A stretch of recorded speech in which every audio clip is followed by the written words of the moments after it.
Programme Les Créas, épisode 10, choisir son statut juridique sans se prendre la tête ni se tromper. Ce podcast est soutenu par la chaîne Un vaut mieux que zéro. C'est à présent le moment de parler d'un sujet qui donne des sueurs froides à pas mal d'entrepreneurs, le choix du statut juridique. Oui, je sais, rien que de lire SASU, EURL, micro, EI, t'as déjà envie de fermer ce podcast, de m'éteindre tout simplement, de fermer le livre et de dire on verra plus tard, mais je t'assure, respire, on va simplifier tout ça ensemble. Encore une fois, ce sont des mots qui font peur pour pas grand-chose parce que en réalité, le statut juridique, c'est pas une usine à gaz, je te le promets. C'est juste une stratégie de protection et de croissance. Donc, l'idée reçue de je choisis un statut et c'est pour la vie, non, faux, stop, on respire. Tout ce que je te demande, c'est comme d'habitude de lire ton livre en entier, de prendre toutes les infos. T'es pas obligé de tout comprendre dans l'immédiat à la première lecture. On va prendre du recul, respirer et faire les choses ensemble.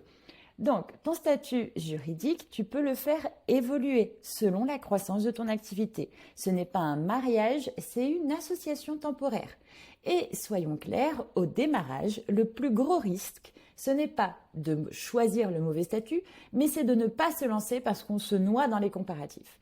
Ton statut, c'est pas ton identité d'entrepreneur, c'est ton cadre du jeu dans lequel tu es en train d'entrer. Et ton cadre doit évoluer avec toi. Donc avant tout, il faut comprendre deux notions simples. Dans ton livre, tu as vu qu'il y a une distinction essentielle entre la personne physique, toi, et la personne morale, l'entreprise. La personne physique, donc, c'est toi, c'est ton nom, c'est toi qui es responsable de ton patrimoine personnel. Et en fait, c'est le cas quand tu es en micro-entreprise ou en entreprise individuelle, par exemple. Alors que la personne morale, c'est la société. C'est un peu ton bébé juridique. Elle a sa propre identité, son propre nom, patrimoine, ses propres dettes, etc. Et là, ça, c'est le cas de toutes les sociétés qu'on appelle SASU, EURL, qui aujourd'hui est davantage SARL unipersonnel, c'est la même chose. Donc EURL ou SARL, c'est le même cadre, mais on se dit, est-ce qu'on est tout seul ou plusieurs ? Et cette différence-là entre personne physique et personne morale, en fait, elle change tout.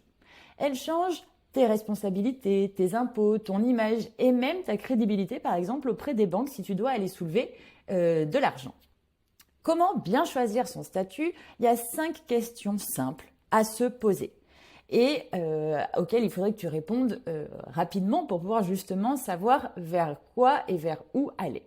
Est-ce que je veux tester mon activité ou je sais déjà ce que je veux développer ? Est-ce que je veux une structure simple ou protectrice ? Quel niveau de protection sociale je veux ?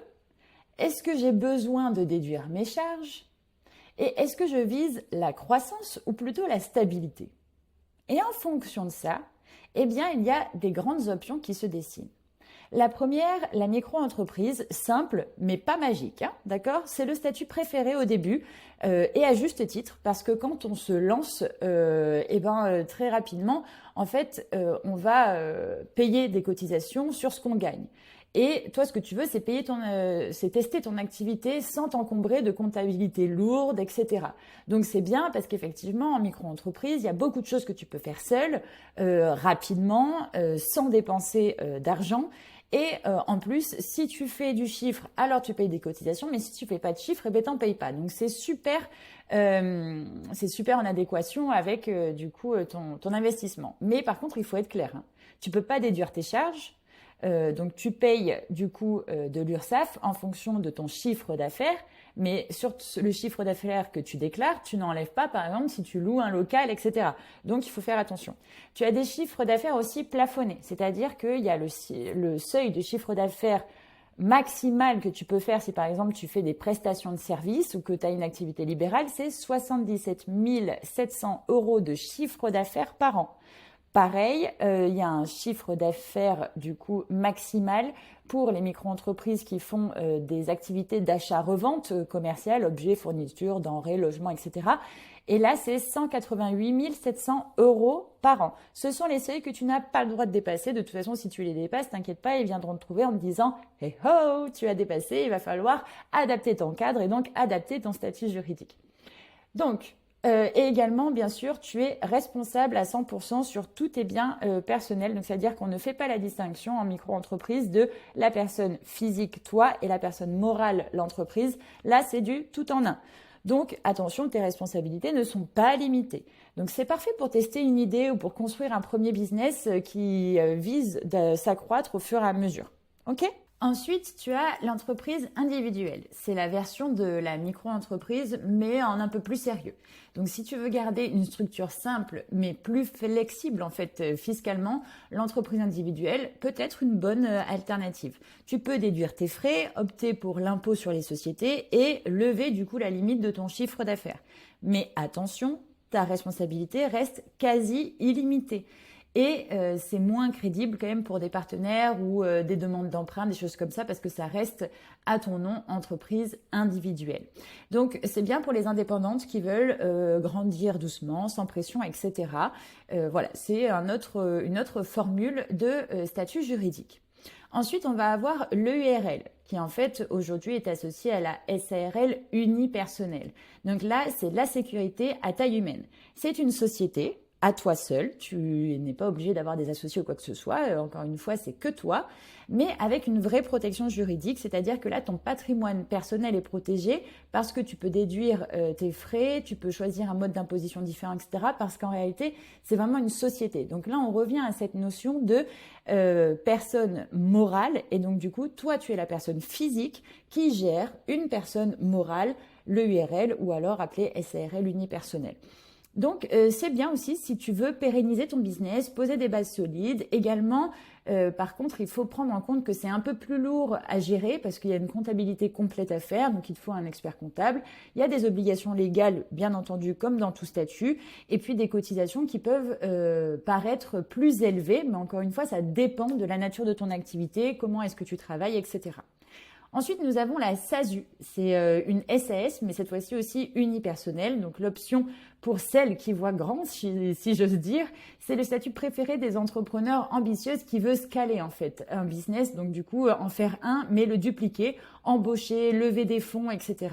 T'es assimilé toi-même, tu peux être assimilé salarié, c'est-à-dire être gérant salarié, donc être mieux protégé socialement aussi, cotiser tel que la société le fait pour un salarié lambda, ben, elle peut le faire aussi pour toi.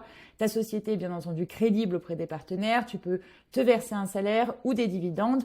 Attention, la SAS ou la SASU, c'est toujours plus intéressant de se verser des dividendes une fois par an plutôt qu'un salaire régulier parce que les cotisations sociales sont assez élevées. Hein. Ça coûte cher en charge et donc effectivement, c'est plus lourd administrativement. Mais c'est le statut parfait si tu veux professionnaliser ton business, viser une croissance assez exponentielle, scaler ton business, etc.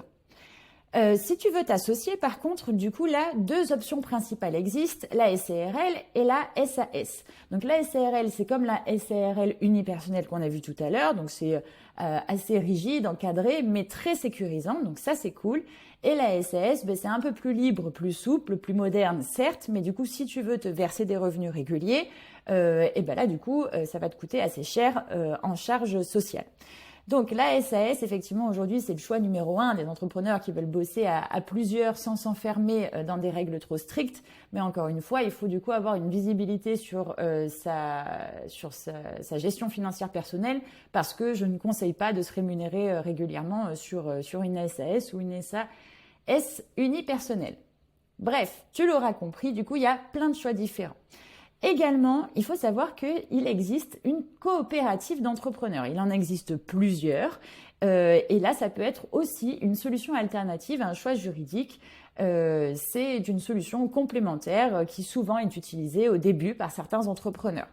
Donc attention, je t'apporte une vraie pépite que peu connaissent parce que du coup, la coopérative d'entrepreneurs, tout le monde n'a pas ça en tête au début et ça peut être sympa en fonction de ton cas.